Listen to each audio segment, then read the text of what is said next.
Welcome back to Mark's Inspiration. In today's session, we continue our journey through the powerful book Change Your Day, Not Your Life. So far, we've uncovered some of the hidden secrets behind creating lasting momentum and building habits that energize, rather than drain us. In Chapter 3, Hope Like a Thriver, the author invites us to go beyond mere survival. Instead of just getting through the day, we are challenged to cultivate the mindset of a thriver, someone who doesn't just endure, but flourishes. Hope, in this context, isn't wishful thinking.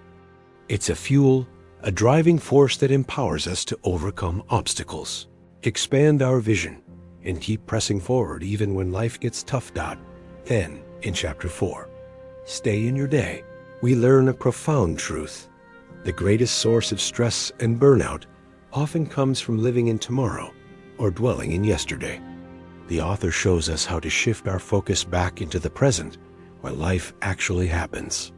By learning to stay in your day, we free ourselves from the weight of regrets and anxieties and instead build clarity, peace, and progress right here, right now, together. These chapters remind us that hope is not passive, it's active, powerful, and rooted in daily choices. And the most effective way to apply that hope is to anchor it in the present moment. Chapter 3, Hope Like a Thriver. Everybody I know, including myself, can come up with dozens of excuses, some of them legitimate, and some of them very creative, to explain why they don't do the things they want to do. There are many reasons for a failure in a job or relationship that lie beyond effort or quantity and quality of time that a person gives to a task or goal. Rather than focus on why failure might occur, I encourage you to ask, what do the high-achieving, fulfilled, purposeful, and happy people do? In my experience, most working adults put in good effort. They don't have major character flaws or personality disorders. They don't lack values. Even so, they tell me with a fair degree of regularity that they feel too tired to re-energize themselves, too distracted to feel connected to others, too busy to accomplish the things that are most meaningful to them, too worried about the future to be fully present in the moment. What are these people to do? And why is change so difficult? The renewing power of hope. After researching working adults for over 2 decades, from the United States to Asia and Europe, I have discovered that nearly all people in high-demand jobs or stages of life fit into one of 3 general categories: thrivers, strivers, and strugglers.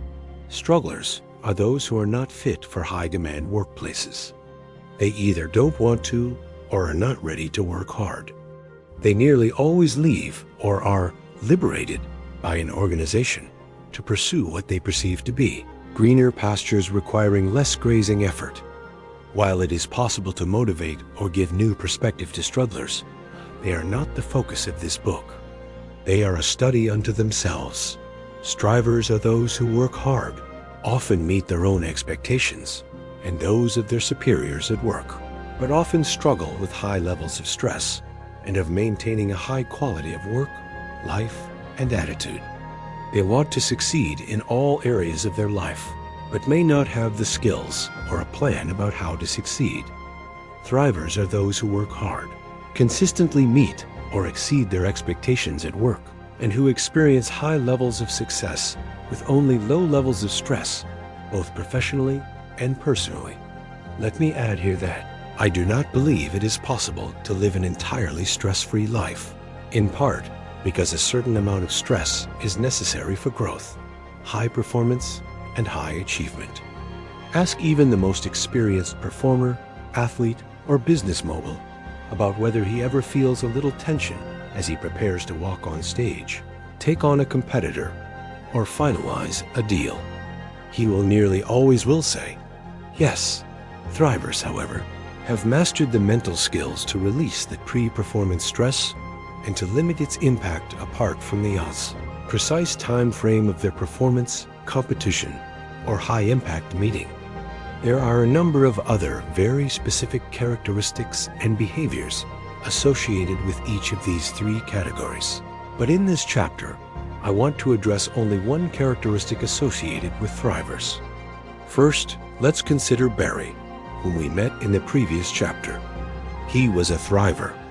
He wasn't just working, striving, he was achieving. He rarely asked the question, why don't I do what I know I should? He wasn't just dreaming of rewards. He was earning them, receiving them, and enjoying them. He was not only successful in one area of his life, his entire life had the earmarks of success. Barry's attitude and way of life helped him eliminate any motivational amnesia. That is my term for the phenomenon in which a person's motivation can be high one day and disappear the next, only to reappear for sometimes no apparent reason.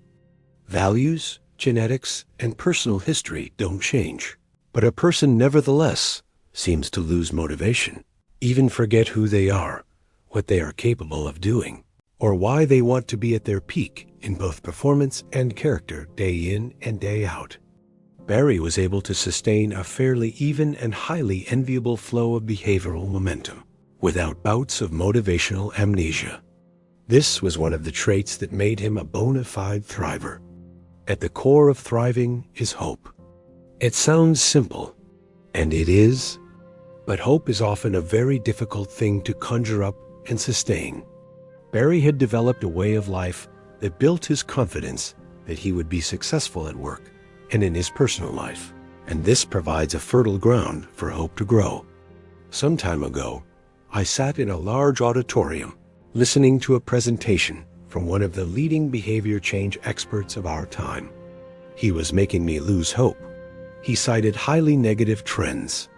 The United States is becoming more and more obese every year, and the result is that morbid obesity, the level of obesity that has deadly consequence, is at near epidemic levels. Up to 75% of workers in the United States are not fully engaged in their work and do not feel motivated to improve their work output, workplace morale, or levels of efficiency.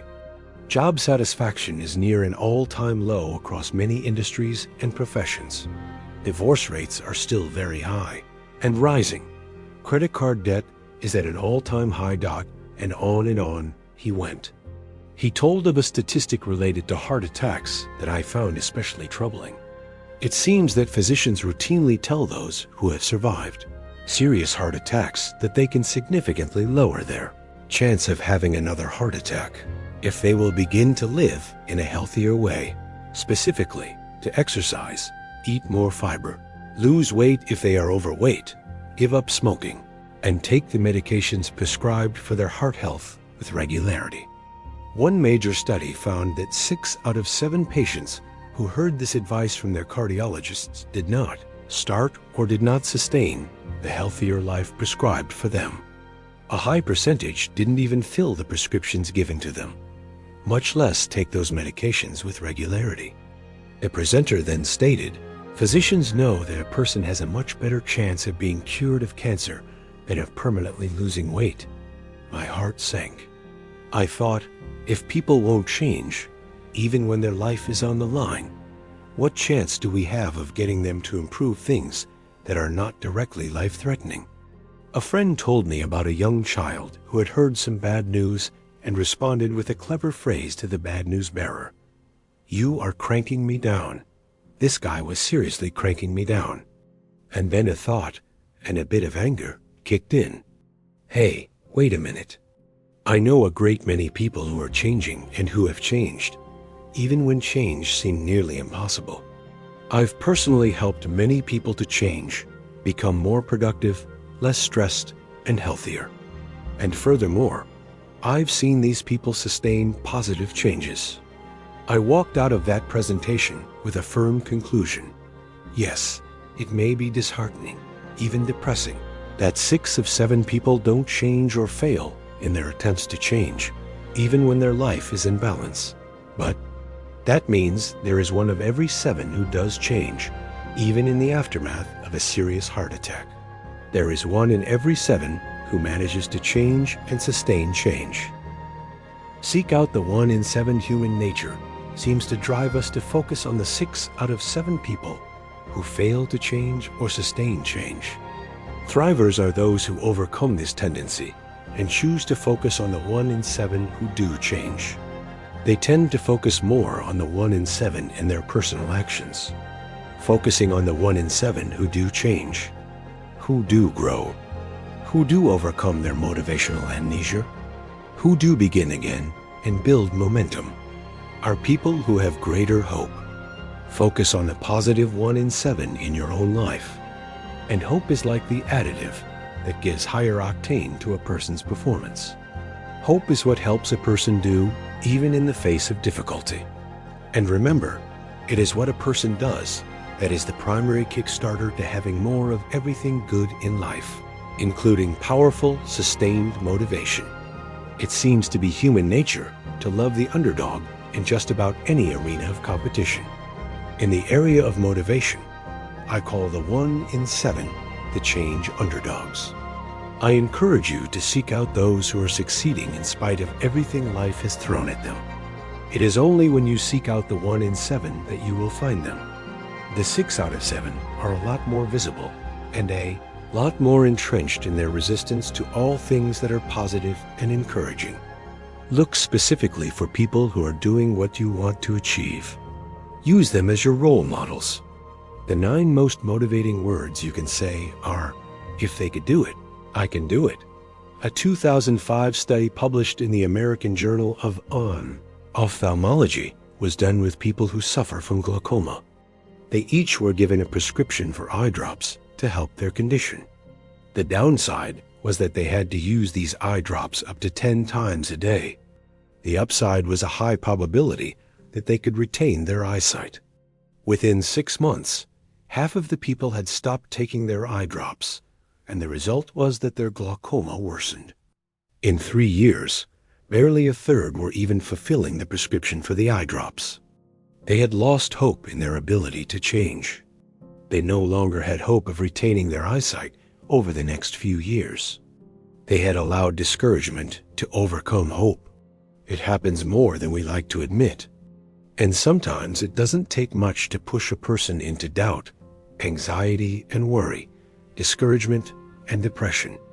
We each must become the foremost person to proclaim to ourselves, "I will stay focused on hope." Those who focus on the 6 people out of 7 not only suffer from failure, but they suffer in their emotions and attitudes and often fall into despair. Those who see the 1 person in 7 are thrivers. They are hopeful. They refuse to give up on hope. They refuse to cave in to periodic loss or downturns. They keep focused on what can still be good, and they surround themselves as much as possible with people who are also believing in and pursuing the future with hope, not to change your day. Remember, hope triggers motivation and resilience. Do you see yourself as being hopeful? Do you have hope that you can grow your ability to thrive? Nobody can turn you into a thriver but you. Thrivers see the 6 people out of 7, but focus on the 1 out of 7. Identify at least 3 people whom you consider to be your heroes when it comes to pursuing and sustaining change. What about their life inspires you? Do you truly believe that you can become like that person? Chapter 4. Stay in your day. Andy, I have no balance in my life. I was in Las Vegas and had just finished presenting a program on stress and work-life balance when Janet came to me with this statement. She had stayed after the presentation and had stood near the auditorium exit while 5 or 6 other people had lined up to ask me questions. As I gathered my presentation notes and prepared to leave the auditorium, she came to stand directly in front of me. I looked up from gathering my things and said with surprise, "Oh, hi. Can I help you?" She responded, "Andy, I have no balance in my life. I've got to do something." She then described the situation that had brought her to this realization. Janet had been walking around a beautiful Cancun resort, scouting it out for her company's next executive retreat. She should have been enjoying her time there. Instead, she had sweated off all her makeup, was feeling embarrassed, and was silently praying that the site tour would end soon. She had stopped the group that was being escorted around the resort 5 times so that she might catch her breath. It might have been the heat and humidity.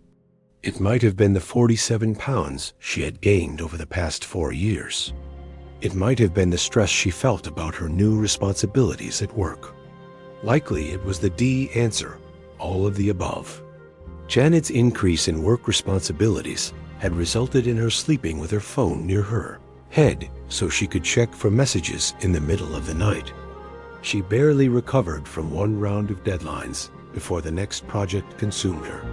She found that any mention of stress fell on deaf ears. Her friends, coworkers, and even her significant other thought of her job as being all first class. Travel and champagne dreams. It was true that Janet had wanted and had worked hard to attain her current position. But she had also come to realize that she had greatly underestimated how much the extra work and responsibilities would impact her. Her hair was thinning. She had been prescribed medication for high blood pressure, and her physician routinely told her that she needed to change her lifestyle. Janet's family had initially been supportive of her longer hours at work and out-of-town business trips. But recently, they had begun to complain about missing her, and also missing her formerly cheerful attitude. She rarely had the time to visit with friends, which is something she craved. Exercise? Not a chance, no time. Date night? That would be nice. Volunteer for good causes? I'd like to. As I took a breath to respond to her, she stopped me. Andy, I will try whatever you suggest, if you can tell me when I will reach my goal of a more balanced life. I am a researcher by background and educational training, so I responded in my research mode. There are just too many variables to tell exactly when. In truth, this can be affected by variables in genetics, family history, personal life experiences. She responded, No, Andy. If I am going to try to change my life, I need to know when it will happen. I immediately recognized that Janet had fallen victim to a common mindset. She was clearly thinking that she had to change her life, her whole life, all simultaneously. I tried to explain, as briefly as I could, that she needed to stop worrying about when she would see the big results she wanted.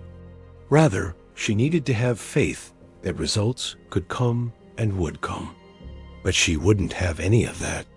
Andy, I want to know when, and I'm not going to do anything you tell me to do unless you can tell me how long it is going to take for my life to make some serious improvements. I thought a moment, and then finally said, Okay, Janet, if you do what I am going to suggest to you, you will achieve your goal of balance by June 31st of this year. Her face brightened with excitement, and then immediately darkened. Andy, there are only 30 days in June, she said. I wasn't trying to trick Janet or convey a message that I didn't think she would ever reach any of her goals in a timely manner. To the contrary, I was trying to get her to make a quick, abrupt, and vital change in her perspective. I said, Janet, you don't have to change your whole life. That is too big a goal. It's too hard to sustain multiple changes all at once. Trying that will suck the fun and motivation out of you. I want to help you change your day, not your whole life. I readily admit that she stared at me blankly, but I could also tell that her mental wheels were turning. She agreed to meet with me to discuss the concept of changing her day. Core concept. Change your day. When I met next with Janet, I asked her to tell me about her typical workday. Here is what she described. Janet awoke to an alarm each morning, usually from a deep sleep. She instinctively hit the snooze button. Ring, snooze. Ring, snooze. Ring, groan, and finally she'd get up. Her first thought of the day was usually that she was running behind. She began rushing to get ready to leave her home, with no breakfast except perhaps something dispensed from a vending machine at her workplace on her way upstairs to her office. She usually careened into her office with caffeine in hand, and she became a productivity machine as the caffeine kicked in. About an hour later, she usually had a sinking feeling of exhaustion. So she'd get up and set out for what she called a little cubicle trick-or-treating. And if that failed, she ended up in the break room to see if anyone had brought in donuts. On the way back to her desk, she grabbed more Java, which pushed the needle a little past reasonable caffeine intake. Her coffee, of course, was heavily laced with sugar and cream. Shortly after she got back into full productivity mode, it was time for lunch. For her, the choice between the guiltless chicken breast and the loaded cheeseburger was, well, it was no choice at all. After lunch, although she tried to be highly productive, she often felt overdrawn in the energy department and with a correspondingly high level of stress. By mid-afternoon, she usually felt little desire to work, even though she felt anxious about how much work she had. Rather than make an important phone call, for example, she would open up a web browser to do a little internet research, which was often not related to a work project. Janet felt the added pressure that this deferral of key work meant that she was going to have to take more work home. That pattern had come to feel like the norm. On the way home, she usually had moments of reflecting about how grateful she was to have her family. Even so, she admitted that she often began barking at them the minute she opened the door, and then almost immediately regretted her behavior. By the time she sat down to dinner, the stress of the day fueled her into eating just about everything in sight, as if it was her last supper, which also created more internal struggles later, both physically and emotionally. Finally, exhausted after knocking out most of the work she had brought home, she would collapse on her bed. As soon as her eyes were closed, however, her mind would wind up and begin to worry about the next day's to-do list. She often felt that she had just settled into deep sleep when the alarm sounded and the routine began all over again, a continual cycle of sabotage. Before we go further, let me assure you that Janet's story is not a made-up story. She is a real person to whom I gave practical ideas. I worked with her for several months as she began to re-engineer her day a little bit at a time, so that she consistently built herself up to a routine that energized her, and that helped her achieve and sustain greater productivity, creativity, and good relationships with her coworkers and loved ones. We worked from a very basic premise. Don't try to change your whole life. Short-term goals and simple daily habits build upon one another. Remember, motivation is momentum in disguise. Core concept. Don't try to change your whole life. Short-term goals and simple daily habits build upon one another. Initially, I felt that my major goal with Janet was to help her see that her daily patterns were consistently sabotaging her motivation and best-laid plans and goals. She had become stuck in a vicious cycle that de-energized her and made everything seem more difficult, both to achieve and to sustain. It wasn't a matter of willpower or a lack of willpower.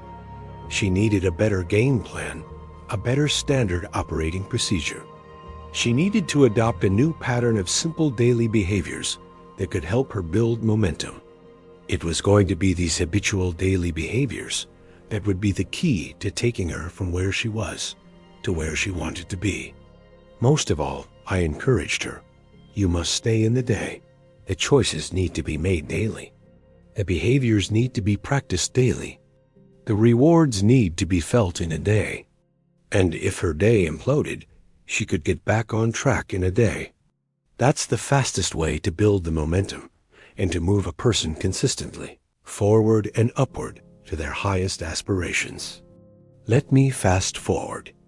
2 years after my first encounter with Janet, I returned to Las Vegas to give a presentation to her corporation. After the presentation, 4 people lined up to talk with me. After I had spoken to the first 2 people, I turned to the third person and said, "May I answer a question for you?" There was a rather uncomfortable pause, and then the woman before me asked, "What is today's date?" I thought that question was a bit odd, but I replied, "March 22nd. She replied, "No, Andy, it is June 31st. I hadn't recognized Janet. During the 2 years since I had met with her, she had implemented the game plan I outlined for her and had lost nearly 75 pounds, putting her back into clothes she had not worn since college. She laughed because, to her amazement, those clothes at the back of her closet were back in style. Her coworkers were amazed at the change in her life, not only her physical appearance, but the changes in her attitude, demeanor, and management skills. Janet no longer gave people an all-access pass to her time. Her new day had set work-life boundaries, time for uninterrupted work and time for herself. And these changes not only stuck, but were met with far less resistance than she had initially anticipated. Her productivity, health, and optimism had never been at higher levels.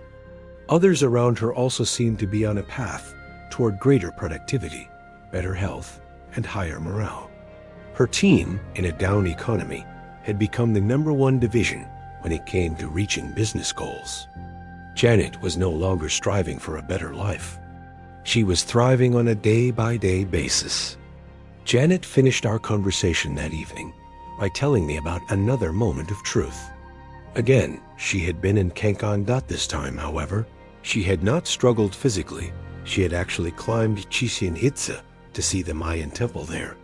She said, "I didn't need to stop once on that steep hike." She went on, "Andy, I live each day now with more hope, more energy, more motivation, and greater confidence that I'm doing what I want to do. I'm reaching my daily personal goals.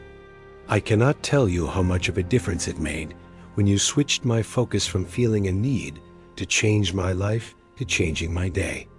I stay in the day now, and staying in the day and changing my day has changed my life. The change may be almost imperceptible, but the truth is, the change is occurring in the person who seeks to change daily patterns of behavior. The changes in physical behavior, attitude, thinking, motivational level, feelings, and relationships build upon one another. They produce subtle benefits and tiny bits of growth, which begin to accumulate in truly amazing ways. Perhaps most important of all, a decision to stay in the day takes pressure off most people when it comes to the massive amount of changes they think they need to make in order to be more of whatever they desire to be more of. More successful, more healthy, more personable, more loving, more educated, more accomplished, more fit. Whatever it is that becomes the desired more goal, that goal begins to be achieved, but without pressure and without undue striving if a person scales the goal back to the day. Janet made herself one of the 1 in 7 who is conscientious, works hard, and truly brings about change in her life. She gives me hope. She is a thriver. She is a hard-working, responsible adult with a strong desire to succeed and accepts responsibility for her own life. She is willing to sacrifice some things for the success she desires, but she is not sacrificing what is truly valuable to her. As a thriver, she has found a way of life that unfolds both her time at work and her time away from work. The paradox of gaining more with less effort. When I meet people like Janet, and when I see the tremendous results in their lives that are the product of shifting their focus to daily behaviors and habits, I have a much brighter view of the world. I gain hope. I see thriving played out fully, and have a renewed sense that far more people are capable of thriving than are presently doing so. An older, wiser friend once said to me, "Life doesn't need to be as hard as many people make it." I believe that is true on a number of levels. Problems abound. I'm not in denial about that. Challenges in our world are big, but nearly all problems, challenges, and needs are best faced if they are brought down the scale of what can be done right now by taking on one small piece of a difficult situation. Doing everything all at once simply isn't possible, and it isn't healthful. Doing something positive in a daily context is possible, and it is not only healthful, but highly beneficial over time. Bit by bit, step by step, day by day, And then one piece at a time fits together into your day, so you can tap into the vast amounts of energy and ability inside you. Who, me? You may be thinking, yes. Almost every psychological theory about human nature says in one form or another that you do have a vast amount of energy and ability, and you are capable of doing far more than you presently are doing, while, at the same time, absorbing less stress. To change your day. Remember, thrivers don't try to change their whole life. They know the value of determining and defining what is doable in a day. They put a lot of value on generational growth. Discrete, small, doable behaviors add up to make a day satisfying or unsatisfying. The defining of those behaviors is up to you. And so are definitions for satisfying and unsatisfying. Remember to stay in the day. What are you capable of adjusting in your daily habits? What might you change in the first hour of your day? What might you change in the first half hour after you get home? What might you change in the last 15 minutes before you fall asleep? As we've seen, change your day, not your life, gives us practical wisdom to transform how we live, work, and think. Chapter 3 reminded us to embrace hope like a thriver, not simply surviving, but building a mindset that creates opportunities and growth. Chapter 4 taught us the importance of staying in our day, focusing on the present moment so we can live with more peace, energy, and clarity. When we combine these two lessons, something powerful happens. Hope fuels our vision for the future, while presence keeps us grounded in today. That balance allows us to thrive, not just someday, but right now. So as you step into the rest of your day, remember this. You don't have to change your whole life in one giant leap. You just need to change your day, and when you do that consistently, your life will transform. This is Mark's Inspiration. Thank you for joining me, and stay tuned as we dive even deeper into Change Your Day, your life in the next chapters.